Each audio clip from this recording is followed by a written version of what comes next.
Hey guys, I'm Indo-Pacific and on this episode of Malaysian Beauties, we're going to learn a little about the Indo-Pacific Bottlenose dolphin.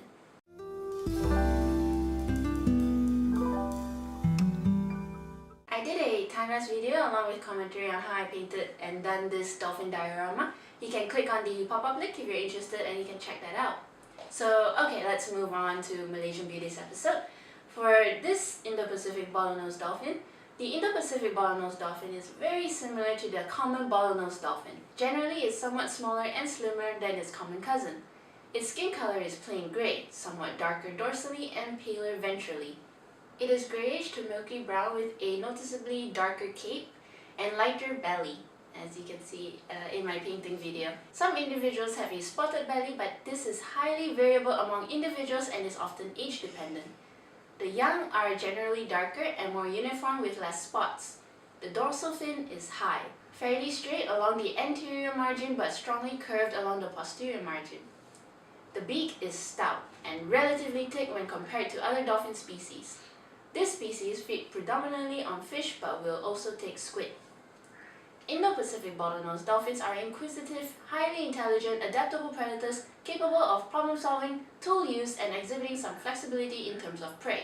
They are playful and can be seen leaping from the water, riding on the bows of ships, and playing with fish, seaweed, or marine debris. They generally form pods of 5 to 15 animals, though they can be found in groups of several hundred individuals. They form mixed schools with common bottlenose and Indo-Pacific humpback dolphins. The Indo-Pacific bottlenose dolphins is found in tropical and temperate waters of the Indian and Western Pacific Oceans, found almost exclusively over the continental shelf. They appear to prefer shallow, near-shore waters throughout their range. These species are not considered to be endangered. Its near-shore distribution, however, makes it vulnerable to environmental degradation, direct exploitation, and problems associated with local fisheries. The major predators of these species are typically sharks, humans, killer whales, and stingrays. In the early 1980s, many were deliberately killed in a Taiwanese drift net fishery in the Arafura Sea, off northwestern Australia. Large mesh nets set to protect bathers from sharks in South Africa and Australia has also resulted in a substantial amount of deaths.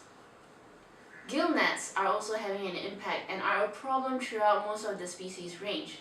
Indo-Pacific bottlenose dolphins continue to be hunted in large numbers in Japan and elsewhere, both for the captivity industry and for human consumption. Accidental mortality through fisheries bycatch is also a major problem for these species, as is chemical pollution and other forms of coastal habitat degradation.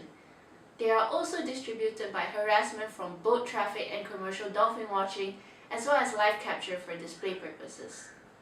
Many inshore Indo-Pacific bottlenose dolphins exist in small, relatively isolated populations, and these groups may be especially vulnerable. Bottlenose dolphins are highly intelligent, but however, sadly, this is their curse in a way, as they are frequently kept captive in money-making oceanariums for human entertainment.